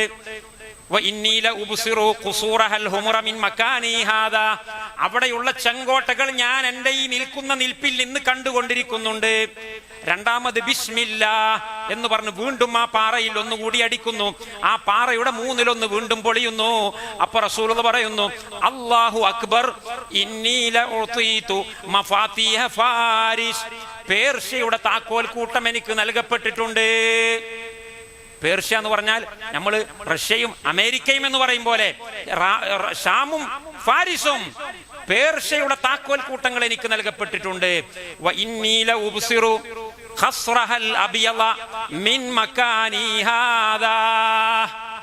അവിടെയുള്ള വൈറ്റ് ഹൗസ് എന്നാണ് പ്രയോഗിക്കുന്നത്. ഖസ്റഹൽ അബിയള, അവിടെയുള്ള വെള്ള കൊട്ടാരം. വൈറ്റ് ഹൗസില്ലേ സഹോദരന്മാരെ, ഇന്ന് ചെങ്കോട്ടയില്ലേ, അവിടെയുള്ള വൈറ്റ് ഹൗസ് ഞാൻ എൻ്റെ ഈ നിൽപ്പിൽ ഇപ്പോൾ കണ്ടുകൊണ്ടിരിക്കുന്നുണ്ട്. വീണ്ടും 3ാമത് ബിസ്മില്ലാ, പാറയിൽ ഒന്നുകൂടി അടിക്കുന്നു. ആ പാറ അതാ പൊടി പടലമായി മാറുന്നു. ഉടനെ റസൂലുള്ളാഹി വീണ്ടും പറയുന്നു, അല്ലാഹു അക്ബർ, ഇന്നി ലഉതീതു മഫാത്തിഹൽ യമൻ. യമനിന്റെ താക്കോൽ കൂട്ടങ്ങൾ എനിക്ക് നൽകപ്പെട്ടിട്ടുണ്ട്. ഇന്നി ലഉബ്സിറു അബ്വാബ സൻആ മിൻ മകാനി ഹാദാ. സ്വനആഇന്റെ കവാടങ്ങൾ ഞാൻ എൻ്റെ ഈ നിൽപ്പിൽ കാണുന്നുണ്ട്. എപ്പോഴാ പറയുന്നത്? ഹിജറ 4ാമത്തെ വർഷം. എത്ര ആളുകളുണ്ട് ആകപ്പാടെ കൂടെ? 3000 ചില്ലാനം. അന്ന് ഷാപ്പാടിന് ഒരു വകുപ്പുമില്ല. ഈ പാറ പൊട്ടിക്കുന്ന സമയത്താണ്, എനിക്ക് എൻ്റെ വിഷയത്തിന്റെ കുറച്ച് പുറത്തുള്ള കാര്യമാണെങ്കിലും വളരെ പ്രധാനപ്പെട്ടത് എന്ന് തോന്നുന്നതുകൊണ്ട് ഞാൻ പറയുകയാണ്. മുഹമ്മദ് റസൂലുള്ളാഹിന്റെ ആ കാലത്തെ ആ സമയത്തെ അനുഭവം സഹോദരന്മാരെ, വലിയ വാഗ്ദാനങ്ങൾ നൽകുന്നു. അമേരിക്ക തകരുമെന്ന് പറയുന്നു, റഷ്യ തകരുമെന്ന് പറയുന്നു, ചൈന തകരുമെന്ന് പറയുന്നു, അതിന്റെ താക്കോല് മുഴുവനും എൻ്റെ കയ്യിൽ നൽകപ്പെട്ടിട്ടുണ്ട് എന്ന് പറയുന്നു. ഇങ്ങനെ ഒരു മനുഷ്യൻ പറയണമെങ്കിൽ അത് പിന്നീട് പുലരുമെന്ന് ഉറപ്പില്ലാതെ ഒരാൾ പറഞ്ഞാൽ അയാൾ പിന്നീട് അത് പുലർന്നിട്ടില്ലെങ്കിൽ അയാൾക്ക് മാനക്കേടല്ലയോ? അലിഫ് ലാം മീം ഗുലിബത്തിർ റൂമു ഫീ അദ്നൽ അർദി വഹും മിൻ ബാദി ഗലബിഹിം സയഗ്ലിബൂൻ. റോമ പരാജയപ്പെട്ടിട്ടുണ്ട്, ഇനി പേർഷ്യ വിജയിക്കും. റോം വിജയിക്കും അടുത്ത ഭാവിയിൽ. ഫീ ബിദ്ഇ സിനീൻ, ഏതാനും കൊല്ലങ്ങൾക്കുള്ളിൽ റോമക്കാര് വിജയിക്കും. പ്രവാചകൻ പറയാ, ഇപ്പൊ വിജയിച്ചത് റോമക്കാരും പേർഷ്യക്കാരും തമ്മിൽ യുദ്ധം നടന്നു. അതിൽ ആദ്യം പേർഷ്യക്കാര് വിജയിച്ചു. പേർഷ്യക്കാര് മുസ്ലിമീങ്ങളുമായിട്ട് ഒരു ബന്ധവുമില്ലാത്തവരാണ്, തീയിനെ ആരാധിക്കുന്നവരാണ്. എന്നാൽ റോമക്കാർ മുസ്ലിങ്ങളുമായിട്ട് ചെറിയ ബന്ധമുള്ളവരാണ്, വേദഗ്രന്ഥം നൽകപ്പെട്ടവരാണ്. അതുകൊണ്ട് ചെറിയൊരു അടുപ്പുള്ളവരോട് നമുക്കും അടുപ്പുണ്ടാവും. റോമക്കാര് ജയിക്കണമെന്നത് മുസ്ലിങ്ങളുടെ ആഗ്രഹമായിരുന്നു. പക്ഷെ റസൂൽ പറഞ്ഞു, റോമക്കാർ ഇപ്പൊ തോറ്റിട്ടുണ്ട്, പക്ഷെ കുറച്ചു കൊല്ലം കഴിഞ്ഞാൽ റോമക്കാർ ജയിക്കും, അന്ന് നിങ്ങൾ സന്തോഷിക്കും. ഇത് പറയണമെങ്കിൽ പിന്നിൽ നിന്നൊരു ശക്തിയുടെ പിൻബലമില്ലാതെ പറയാൻ കഴിയില്ല. ഞാൻ പറയോ ഇങ്ങനെ, നിങ്ങൾ പറയോ ഇങ്ങനെ, ഇന്ത്യൻ പ്രധാനമന്ത്രി പറയുമോ, അമേരിക്കൻ പ്രസിഡന്റ് പറയുമോ? പറഞ്ഞ വഷളാവും. കാരണം 2 കൊല്ലം കഴിഞ്ഞാൽ എന്താ സംഭവിക്കാന്ന് പറയാൻ പറ്റൂല. 10 കൊല്ലം കഴിഞ്ഞ എന്താ സംഭവിക്കുക? പ്രവാചകൻ പറയാണ്, ഇപ്പോൾ റോമ തോറ്റിട്ടുണ്ട്, 10 വർഷങ്ങൾക്കുള്ളിൽ ഫീ ബിദ്ഇ സിനീൻ റോമ വിജയിക്കുമെന്ന് പറയുകയാണ്. പ്രവാചകന്റെ ജീവിതകാലത്ത് തന്നെ റോമ വിജയിക്കും മക്കളെ ഓഫർ കൊടുക്കുകയാണ്. പ്രവാചകന്റെ വിയോഗത്തിന്റെ മുമ്പ് തന്നെ, പ്രവാചകൻ മദീനയിലേക്ക് ഹിജ്റ പോയതിന്റെ ശേഷം ബദർ യുദ്ധം നടക്കുന്ന സമയത്ത് റോമ വിജയിക്കുന്നു. ഉറപ്പില്ലാതെ പറയില്ല, 100% ഉറപ്പാണ്. മുഹമ്മദ് നബി സംസാരിക്കുന്നത് അള്ളാഹു പറഞ്ഞു കൊടുത്തത് കൊണ്ട് മാത്രമാണ്, അല്ലെങ്കിൽ പറയില്ല. ബുദ്ധിയുള്ള മനുഷ്യൻ തൊള്ളെ തോന്നി ഓഫർ കൊടുക്കോ? ഞങ്ങളോട് പറയാ, ഞാൻ 10 കോടി ഉറുപ്പ്യ ഞങ്ങൾക്ക് തരാം, നിങ്ങൾ എന്റെ വീട്ടിൽ കണ്ട് വരിയെന്ന്. എന്റെ കയ്യിൽ 10 കോടി ഉറുപ്പ്യ പോയിട്ട് 10 ലക്ഷം ഉറുപ്പ്യ ഇല്ല. അങ്ങനത്തെ ഞാൻ നിങ്ങൾക്ക് 10 കോടി ഓഫർ ചെയ്താല് നിങ്ങളെല്ലാരും കൂടി എന്റെ വീട്ടിൽ വന്നാല് എന്റെ മാനം പോയില്ലേ? എനിക്ക് എന്റെ നാട്ടിൽ ജീവിക്കാൻ പറ്റുമോ? അത്ര ബുദ്ധിയില്ലാത്ത മനുഷ്യനാണോ മുഹമ്മദ് നബി? അപ്പൊ തീർച്ചയായിട്ടും ആ കൊടുത്ത ഓഫർ അള്ളാഹുവിന്റെ പിൻബലത്തോടു കൂടി കൊടുത്തിട്ടുള്ളതാണ്. ഞാൻ പറഞ്ഞുകൊണ്ടുവരുന്നത്, ഖന്തഖിൽ വളരെ പ്രയാസപ്പെട്ട സമയമാണ്. പാറ പൊട്ടിച്ചപ്പം വലിയ അത്ഭുതങ്ങളൊക്കെ ഉണ്ടായി. അത്ഭുതങ്ങളൊക്കെ അള്ളാഹു കൊടുക്കുമ്പോൾ ഉണ്ടാകും. പക്ഷെ അന്നത്തെ അവസ്ഥ എന്താണ്? വളരെ ഗതിയില്ലാത്ത അവസ്ഥയാണ്. പാറ പൊട്ടിക്കാൻ വേണ്ടി വരുന്ന സമയത്ത് ജാബിർ റളിയല്ലാഹു അൻഹു മുഹമ്മദ് റസൂലുള്ളാഹിന്റെ മുഖത്ത് നോക്കുന്നു. മുഖത്ത് വല്ലാതെ ക്ഷീണമുണ്ട്, വിശപ്പാണ്, വയറ്റിൽ കല്ല് വെച്ച് കെട്ടിയതാണ്. അപ്പൊ റസൂലുള്ളാഹിനോട് ജാബിർ പറഞ്ഞു, നബിയെ, അങ്ങയുടെ മുഖത്ത് നോക്കിയിട്ട് എനിക്ക് സഹിക്കാൻ കഴിയുന്നില്ല, എന്നെ വീട്ടിലേക്ക് വിടൂ നബിയെ, ഞാൻ എൻ്റെ ഭാര്യയുടെ അടുക്കൽ ചെന്നുകൊണ്ട് അവിടെ വല്ലതും ഉണ്ടോ എന്ന് ചോദിച്ചു നോക്കട്ടെ, സമ്മതം തരുമോ? അപ്പൊ റസൂലുള്ളാഹി പറഞ്ഞു, ഓക്കെ, നീ വീട്ടിൽ പോയിക്കോ, വല്ലതും ഉണ്ടെങ്കിൽ നമുക്ക് ശാപ്പാട് കഴിക്കാം. അങ്ങനെ ജാബിർ വീട്ടിൽ വരുന്നു. വീട്ടിൽ വന്നിട്ട് ജാബിർ ഭാര്യയോട് ചോദിക്കുന്നു, പെണ്ണെ, റസൂലുള്ളാഹിന്റെ അവസ്ഥ കണ്ടിട്ട് എനിക്ക് കരച്ചിൽ വരുന്നു, അവർക്കൊന്നും കുടിക്കാനില്ല, കഴിക്കാനില്ല, നിന്റെ കൈവശം എന്തെങ്കിലും ഉണ്ടോ എന്ന് ചോദിച്ചപ്പോ ജാബിർ റളിയല്ലാഹു അൻഹുവിന്റെ ഭാര്യ പറഞ്ഞു, ഭർത്താവേ, നമ്മുടെ വീട്ടിൽ ഒരല്പം ഗോതമ്പ് ഉണ്ട്, അത് നമുക്ക് മാവാക്കിയെടുക്കാം, ഒരു ചെറിയ ആട്ടിൻകുട്ടിയുമുണ്ട്, അതിനെ നമുക്ക് അറുക്കാം, ഞാൻ പാകം ചെയ്തു തരാം.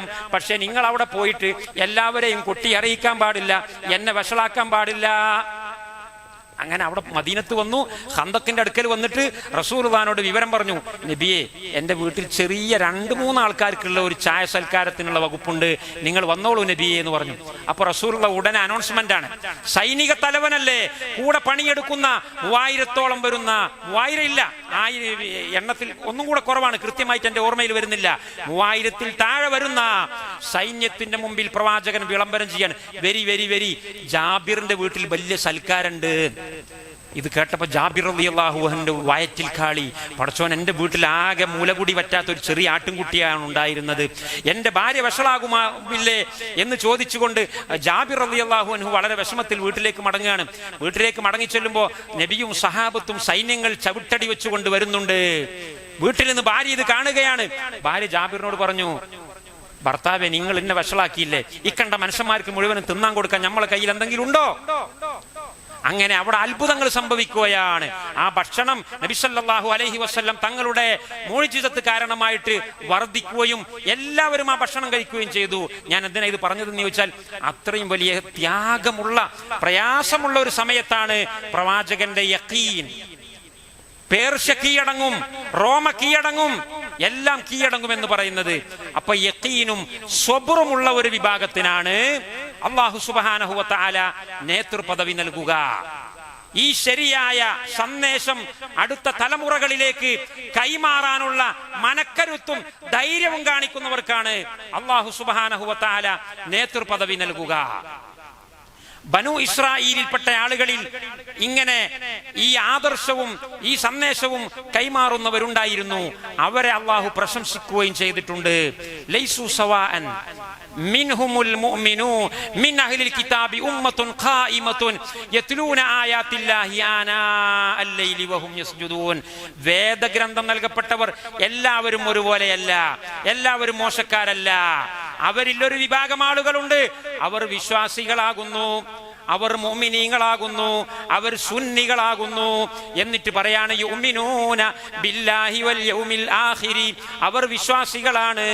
കഴിഞ്ഞില്ല വയഅ്മുറൂന ബിൽ മഅറൂഫി വയൻഹൗന അനിൽ മുൻകരി, അവർ നന്മ കൊണ്ട് കൽപ്പിക്കുകയും തിന്മ വിരോധിക്കുകയും ചെയ്യുന്നവരാണ്. അപ്പൊ ബനു ഇസ്രായേലിൽപ്പെട്ട ഒരു വിഭാഗം ആളുകളെ പ്രശംസിക്കാൻ വേണ്ടി അള്ളാഹു സംസാരിച്ചപ്പോൾ പറഞ്ഞിട്ടുള്ള രണ്ട് കാര്യം: ഒന്ന്, അവർക്ക് ആദർശത്തിൽ അടിയുറപ്പുണ്ടായിരുന്നു.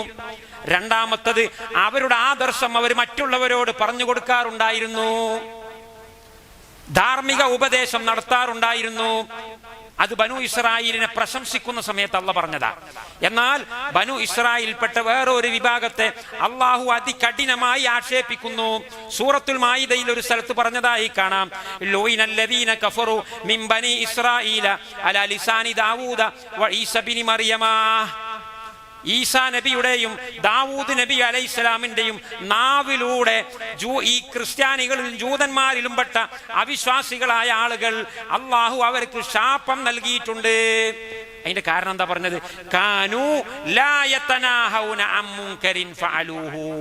അവരുടെ നാടുകളിൽ, അവരുടെ കാലഘട്ടങ്ങളിൽ നടമാടിയിരുന്ന തിന്മകൾക്കെതിരിൽ അവരൊന്നും മിണ്ടാറില്ലായിരുന്നു, അവർ ആരോടും ഉപദേശിക്കാറില്ലായിരുന്നു.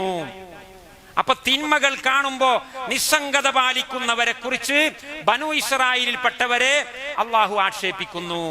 ഇനി മുഹമ്മദ് നബി സല്ലല്ലാഹു അലൈഹി വസല്ലം തങ്ങളെ അള്ളാഹു പ്രശംസിച്ച പല സ്ഥലങ്ങളുണ്ട് പരിശുദ്ധ ഖുർആനിൽ. പ്രവാചകന്റെ മദ്ഹ് പറഞ്ഞുകൊടുത്ത് ഒരു സ്ഥലത്ത് അള്ളാഹു പറയുന്നത്: അല്ലദീന യത്തബിഊന റസൂല അന്നബിയൽ ഉമ്മിയ അല്ലദീ യജിദൂനഹു മക്തൂബൻ ഇൻദഹും ഫിത്തൗറാത്തി വൽ ഇൻജീലി യഅ്മുറുഹും ബിൽ മഅറൂഫി വയൻഹാഹും അനിൽ മുൻകർ.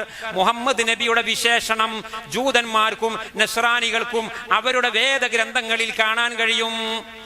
ജൂതന്മാരുടെയും നസ്രാനികളുടെയും വേദഗ്രന്ഥങ്ങളിൽ മുഹമ്മദ് നബിയുടെ ഒരുപാട് വിശേഷണങ്ങളുണ്ട്. അതിൽ ഏറ്റവും പ്രധാനപ്പെട്ട വിശേഷണം എന്താണെന്നറിയുമോ? യഅ്മുറുഹും ബിൽ മഅറൂഫി വയൻഹാഹും അനിൽ മുൻകരി. ജനങ്ങളോട് നന്മ കൊണ്ട് കൽപ്പിക്കുന്ന നബിയാണ്, ജനങ്ങളോട് തിന്മയെ തൊട്ട് വിലക്കുന്ന നബിയാണ്. അപ്പൊ നബി സല്ലല്ലാഹു അലൈഹി വസല്ലങ്ങളുടെ ഗുണം പറഞ്ഞപ്പോഴും അങ്ങനെയാണ് പറഞ്ഞിട്ടുള്ളത്. ഇനി മുസ്ലിം ഉമ്മത്തിന്റെ പ്രത്യേകത പറഞ്ഞു കൊടുത്തോ? മുഹമ്മദ് നബിയുടെ സമുദായത്തിന്റെ പ്രത്യേകത പറഞ്ഞു കൊടുത്ത്. ഉത്തമ സമുദായം എന്ന് നമ്മൾ പറഞ്ഞില്ലേ? പരിശുദ്ധ ഖുർആനിൽ സൂറത്ത് ആലു ഇമ്രാനിലെ 110-ാമത്തെ സൂക്തത്തിൽ അല്ലാഹു പറയുന്നു: കുന്തും ഖൈറ ഉമ്മത്തിൻ ഉഖ്രിജത് ലിന്നാസ്. ലോകത്തുള്ള മുഴുവൻ ജനങ്ങൾക്കും നേതാക്കന്മാരാക്കിയിട്ട്, അവരിൽ ഏറ്റവും ഉന്നതന്മാരാക്കിയിട്ട് നിങ്ങളെ ഞാൻ അവരോധിച്ചിട്ടുണ്ട്. കുന്തും ഖൈറ ഉമ്മത്തിൻ ഉഖ്രിജത് ലിന്നാസ്. മറ്റുള്ള ജനങ്ങൾക്ക് മുമ്പിൽ, മറ്റുള്ളവരുടെ എല്ലാവരുടെയും മുമ്പിൽ നടക്കേണ്ടവരാക്കിയിട്ട് നിങ്ങളെ ഞാൻ നിയോഗിച്ചിട്ടുണ്ട്. കാരണം എന്താ പറഞ്ഞത്? തഅ്മുറൂന ബിൽ മഅറൂഫി വതൻഹൗന അനിൽ മുൻകരി വതുഅ്മിനൂന ബില്ലാഹ്. നിങ്ങളെ വെറുതെ പിടിച്ച് നേതാക്കന്മാരാക്കിയതല്ല, നിങ്ങളെ വെറും ഒരു പ്രശസ്തിക്ക് വേണ്ടി, ഒരു ടൈറ്റിലിന് വേണ്ടി നേതൃസ്ഥാനത്ത് കൊണ്ടുവന്നതല്ല. നേതൃസ്ഥാനം ലഭിക്കുവാനുള്ള യോഗ്യത നിങ്ങൾക്കുണ്ടായിരിക്കണം. തഅ്മുറൂന ബിൽ മഅറൂഫി വതൻഹൗന അനിൽ മുൻകരി. നന്മ കൊണ്ട് കൽപ്പിക്കണം, തിന്മ വിരോധിക്കണം. വതുഅ്മിനൂന ബില്ലാഹ്. അല്ലാഹുവിൽ അടിയുറച്ച് വിശ്വസിക്കണം. വലൗ ആമന അഹ്ലുൽ കിതാബി ലകാന ഖൈറൻ ലഹും. ബനു ഇസ്രായേൽ ദായിയിൽപ്പെട്ട മുൻഗാമികളായ ആളുകൾ ഈ ഒരു രീതിയിൽ മുന്നോട്ട് പോയിരുന്നുവെങ്കിൽ അവർക്ക് നന്നായിരുന്നു. പക്ഷേ അവർ വാക്ക് പാലിക്കാത്തത് കൊണ്ട് അവരെ ഞാൻ നേതൃസ്ഥാനത്ത് നിന്ന് തട്ടിമാറ്റുകയാണല്ലോ ഉണ്ടായത്. മിൻഹുമുൽ മുഅ്മിനൂന വഅക്സറുഹുമുൽ ഫാസിഖൂൻ.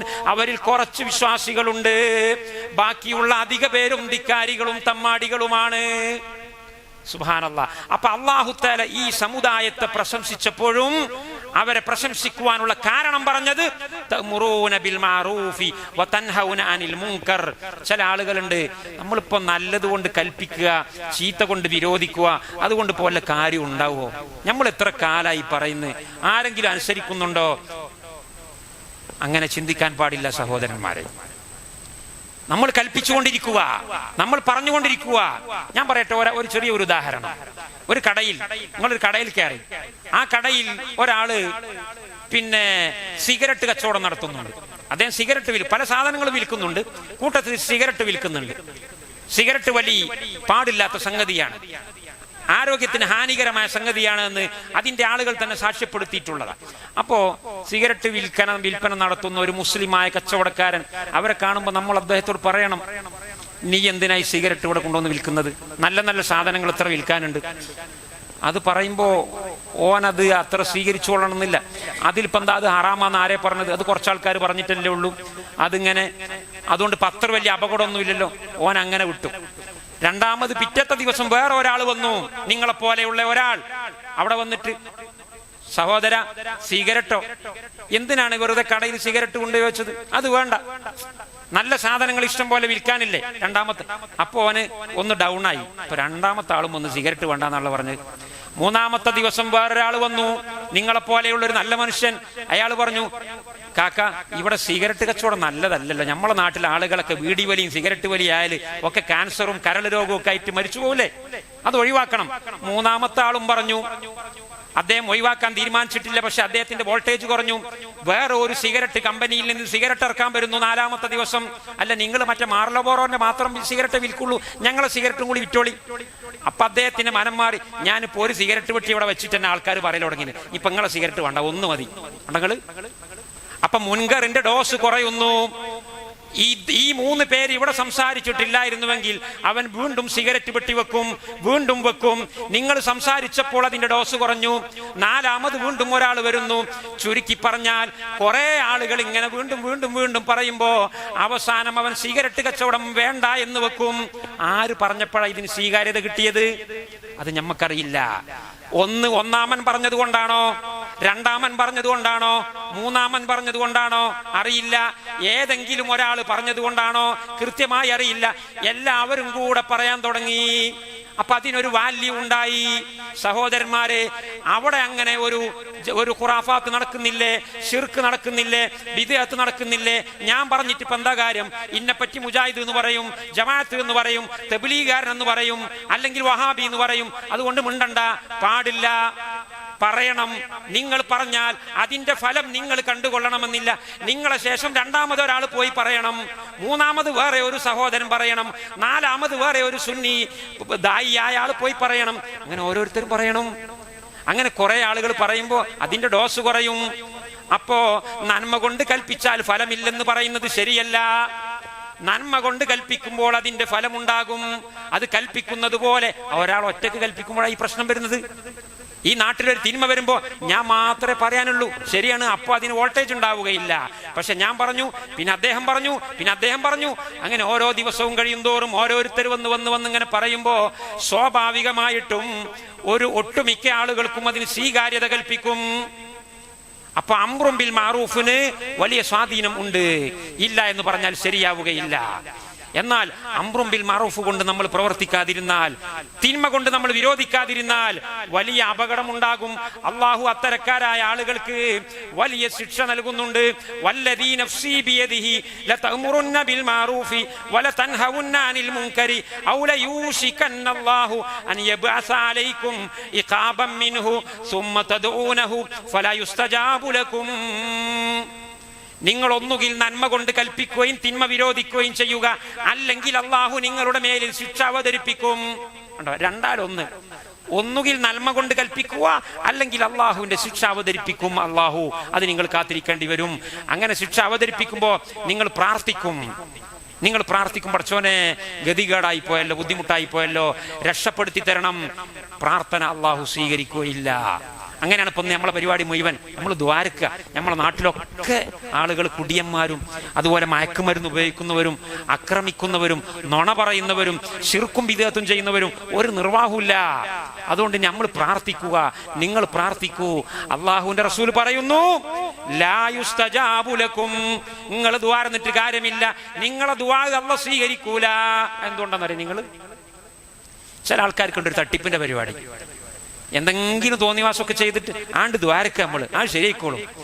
അല്ലെങ്കിൽ എതിരാളികളെ മുമ്പിൽ പരാജയപ്പെടാൻ പോകുമ്പോൾ നമ്മളാണ്ട് ദ്വാരക്കുക. ഒരു പണിയും ഒരു മുന്നൊരുക്കൊന്നും എടുക്കുന്നില്ല. എതിരാളികളെ നേരിടാൻ വേണ്ടി ഒരു മുന്നൊരുക്കില്ല. കയ്യും കാലും അളക്കുന്നില്ല, ഇരുന്നോടത്തുനിന്ന് എഴുന്നേൽക്കുന്നില്ല. അങ്ങോട്ട് ഓനങ്ങനെ ദ്വാരക്കുകയാണ്. ആ ദുആ അല്ലാഹു സ്വീകരിക്കുകയില്ല. കാരണം ഇസ്ലാമിലെ പ്രാർത്ഥന എന്ന് പറയുന്നത് കർമ്മത്തോട് ബന്ധിച്ചു നിൽക്കുന്നതാണ്. പണിയെടുക്കുക, പ്രാർത്ഥിക്കുക. നിസ്കാരത്തിന്റെ ഉള്ളിൽ പ്രാർത്ഥനയുണ്ട്, നിസ്കാരത്തിന്റെ അദ്ബാറിൽ പ്രാർത്ഥനയുണ്ട്. നിസ്കാരം അവസാനിക്കുന്നതിന് മുമ്പ് പ്രാർത്ഥനയാണ്. അത് കർമ്മമാണ്. കർമ്മത്തിന്റെ ഉള്ളിൽ പ്രാർത്ഥിക്കുക. ഇബ്രാഹിം നബി അലൈഹിസ്സലാം പണി എടുത്തുകൊണ്ടിരിക്കുമ്പോൾ പ്രാർത്ഥിച്ചു, വൈദ് യർഫഉ ഇബ്രാഹിമുൽ ഖവായിദ മിനൽ ബൈത്തി വ ഇസ്മാഈലു റബ്ബനാ തഖബ്ബൽ മിന്നാ. വലിയ പണിയാണ്. കഅബാലയത്തിന്റെ നിർമ്മാണം നടത്തിക്കൊണ്ടിരിക്കുമ്പോൾ ഇബ്രാഹിം നബി പ്രാർത്ഥിച്ചു, റബ്ബനാ തഖബ്ബൽ മിന്നാ. നമ്മൾ ഹജ്ജ് ചെയ്യുമ്പോൾ പ്രാർത്ഥിക്കും, ഫൈദാ ഖളൈതും മനാസികകും ഫദ്കുറുല്ലാഹ കദിക്രികും ആബാഅകും ഔ അശദ്ദ ദിക്റ സുമ്മ അഫീദു മിൻ ഹൈസു അഫാദൻ നാസു വസ്തഗ്ഫിറുല്ലാഹ്. ഹജ്ജിന്റെ കോണ്ടാക്റ്റിൽ അല്ലാഹു പറയാണ്, ഹജ്ജ് ചെയ്യുമ്പോൾ നിങ്ങൾ പ്രാർത്ഥിക്കുക. അപ്പൊ പ്രവർത്തിക്കുമ്പോ പ്രാർത്ഥിക്കണം, പണിയെടുക്കാതെ കുത്തിർന്ന് പ്രാർത്ഥിക്കേ. നാട്ടിൽ കള്ളുകുടിയന്മാരുണ്ട്, നിങ്ങൾക്കൊന്നും പറയാനില്ല, പ്രാർത്ഥിക്കുക. നാട്ടിൽ ബിദ്അത്ത് നടമാടുന്നുണ്ട്, നിങ്ങൾക്ക് പേടിയാണ്, വഹാബി എന്ന് ആൾക്കാർ പറയും, പേടിയാണ്, എന്നിട്ട് പ്രാർത്ഥിക്കുക. ലാ യുസ്തജാബു ലക്കും, നിങ്ങളെ പ്രാർത്ഥനക്ക് പ്രതിഫലമില്ല, നിങ്ങളെ പ്രാർത്ഥനക്ക് ഉത്തരമില്ല. പണിയെടുക്കൂ, എന്നിട്ട് പ്രാർത്ഥിക്കൂ. നിങ്ങൾ നോക്ക്, ഫലമ്മാ ബറസൂ ലിജാലൂത, ജാലൂത്തിലേക്ക് അവർ മുന്നിട്ട് ചെന്നപ്പോ, അഥവാ മൂസാ നബി അലൈഹി ഇസ്ലാമിന്റെ കാലശേഷമുള്ള ഒരു വിഭാഗം ബനു ഇസ്രായേലിൽപ്പെട്ട ആളുകൾ യുദ്ധത്തിന് പോകുന്ന രംഗം പറയുന്ന അല്ലാഹു സുബ്ഹാനഹു വ തആല ആയത്ത് പറയുന്ന സമയത്ത് പറയുകയാണ്, വലമ്മാ ബറസൂ ലിജാലൂത വജുനൂദിഹി ഖാലു റബ്ബനാ അഫ്രിഗ് അലൈനാ സബ്റൻ വസബ്ബിത് അഖ്ദാമനാ വൻസുർനാ അലൽ ഖൗമിൽ കാഫിരീൻ. ജാലൂത്ത് എന്ന് പറയുന്ന വലിയ ഭീകര സംഘം, ഇന്നത്തെ സിയോണിസ്റ്റുകൾ എന്ന് പറയുന്നത് പോലെയുള്ള സംഘം, ആ സിയോണിസ്റ്റുകളുടെ മുമ്പിൽ ചെറുത്തു നിൽക്കാൻ ശേഷിയില്ലാത്ത ഒരു ചെറിയ സ്വാർത്ഥവാഹക സംഘമായിരുന്നു ആ വിശ്വാസികൾ. പക്ഷേ അവർ ഈ വീട്ടിലിരുന്ന് ദ്വാരക്കുകയല്ല ചെയ്തത്. പിന്നെയോ നെഞ്ചു വിടർത്തിക്കൊണ്ട് ശത്രുവിന്റെ മുമ്പിലേക്ക് ചെന്നു, എന്നിട്ട് പ്രാർത്ഥിച്ചു. അതാണ് അല്ലാഹു പരിശുദ്ധ ഖുർആനിൽ പറയുന്നു, ബറസ എന്ന് പറഞ്ഞാൽ എന്താ? നെഞ്ചു വിടർത്തിയിട്ട് മുമ്പാകെ ചെന്നു. കൊല്ലണോ നിങ്ങൾക്ക്, തല്ലണോ നിങ്ങൾക്ക്, കാണണോ നിങ്ങൾക്ക് എന്ന് പറഞ്ഞുകൊണ്ട് നെഞ്ചു വിടർത്തി ചെല്ലുന്നു. ആ ചെല്ലുന്ന സമയത്ത് അവർ പ്രാർത്ഥിക്കുന്നു, വലമ്മാ ബറസൂ ലിജാലൂത വജുനൂദിഹി. ആ സമയത്ത് നമ്മൾ പ്രാർത്ഥിക്കുകയും കൂടി ചെയ്താൽ നമ്മുടെ പ്രാർത്ഥനക്ക് ഉത്തരം ലഭിക്കും, നമ്മുടെ കർമ്മത്തിന് ഫലം ലഭിക്കും. നമ്മുടെ നാട്ടിൽ സാംസ്കാരിക ജീർണതയും ധാർമ്മിക അധപ്പതനവും ഇല്ലായ്മയായി പോകും, ഉയർത്തപ്പെടും, നിർമാർജനം ചെയ്യപ്പെടും. അതോടൊപ്പം നമ്മൾ മനുഷ്യകുലത്തിന്റെ നേതൃപദവിയിലുണ്ടാകും. നമ്മളിൽ ലോകത്തെ ജനങ്ങൾക്ക് മുഴുവനും മാതൃകയായി, പ്രത്യേകിച്ച് നമ്മുടെ നാട്ടിലെ ജനങ്ങൾ, ഇന്ത്യ രാജ്യത്തെ ജനങ്ങൾ, ഇവിടെ ഒരുപാട് ആളുകളുണ്ട്, പല വിഭാഗത്തിലുള്ള ആളുകൾ, കോടിക്കണക്കിന് ആളുകൾ, വെളിച്ചം ലഭിക്കാത്തവർ. അവരുടെ മുമ്പിൽ നിന്നുകൊണ്ട് നമ്മളെ ചൂണ്ടിക്കൊണ്ടവർ പറയും, നല്ല ജനവിഭാഗം, നല്ല മനുഷ്യന്മാർ, യോഗ്യന്മാരായ ആളുകൾ, അവരെ പിന്തുടർന്നു പോയാൽ ഈ രാജ്യത്തിന് സമാധാനം ഉണ്ടാകും, ഈ രാജ്യത്തിന് ഐശ്വര്യമുണ്ടാകും, ഈ രാജ്യത്തിന് പുരോഗതി ഉണ്ടാകും, സുരക്ഷയുണ്ടാകും എന്ന് മറ്റുള്ള ആളുകൾ കൂടി പറയുന്ന വിധത്തിൽ മറ്റുള്ള ആളുടെ മുമ്പിൽ കയറി നിന്ന് ഇമാം ആകാൻ.